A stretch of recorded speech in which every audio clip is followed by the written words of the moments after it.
This is a service and inspection video at 3107 Shennandoah Street, St. Louis City, Missouri. I cabled and inspected it from the cleanout on the stack here in the basement. I found the stack itself had so much buildup in it, it had constricted the drainway down on the vertical riser and had probably separated from a bunch of the sewage, at which point it was all backed up in the stack. And when I came in today, I found that there was an original washer stack that was hidden behind some insulation, and that thing had been pouring over and then cascading out onto the ground. And once it got onto the ground, some of it went to the floor drain and some of it just went underneath that wall where there is no drain. So we've now cabled with up to a 3.5-inch cutter. You can see all the black soot and buildup that was in that cast iron we now have removed, and we do have the opening to a full 3.5 inches. We are also flushing the system out with hose water from the washer stack, and the camera's pushed all the way out to the yard vent by the garage. We'll now show you footage pulling back to the stack entry point here. So once again, we are peering at the house trap out there by the garage. That's almost 34 feet away from the base of the stack, and the water that's running through the system is coming from that washer stack that was hidden inside the insulation in the basement. On my initial pass through, I found that the clay appeared to be in good working condition.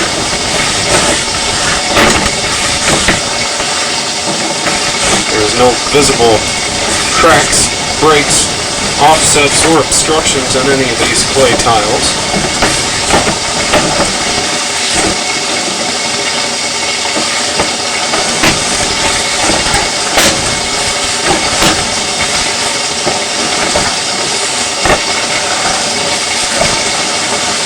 Not even any roots in the clay.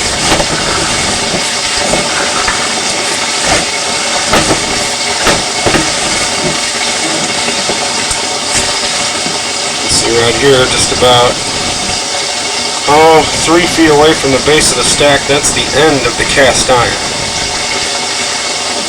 And I did run enough cable to get all the way out into the clay from the stack base today.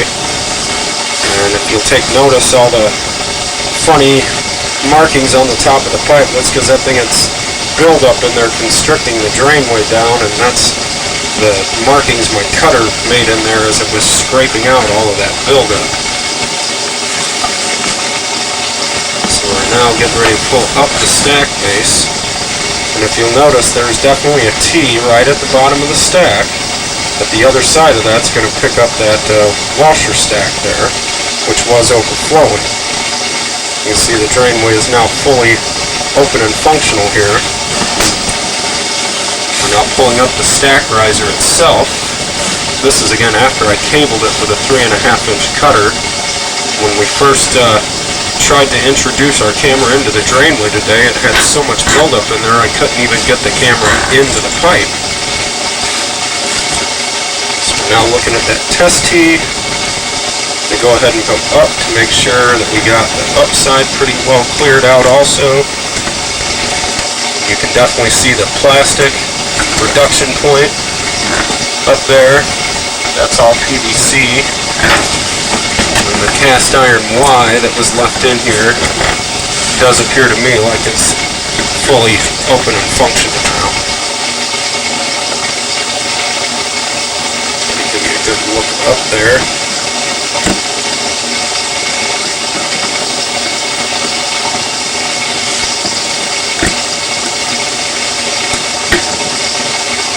There you go. So you can see the Y coming in from that other side stack there too. This thing was where we first couldn't even get the camera to jump into the stack because of all the buildup right here, but you can see it's now all cleared out.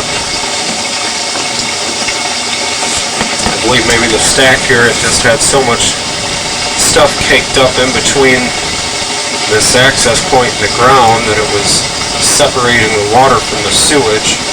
And then the riser here This had filled up just right at the bottom, and so when you were running water, it was back flushing into that washer stack that the water's coming through now.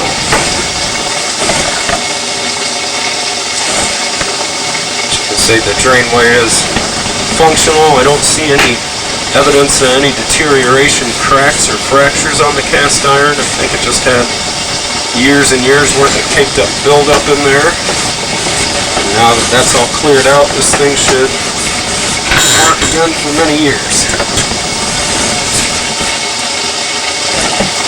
Here's a shot of the stack. Here's that washer stack we were running water from. Here's a shot of the basement room. And this will conclude my inspection.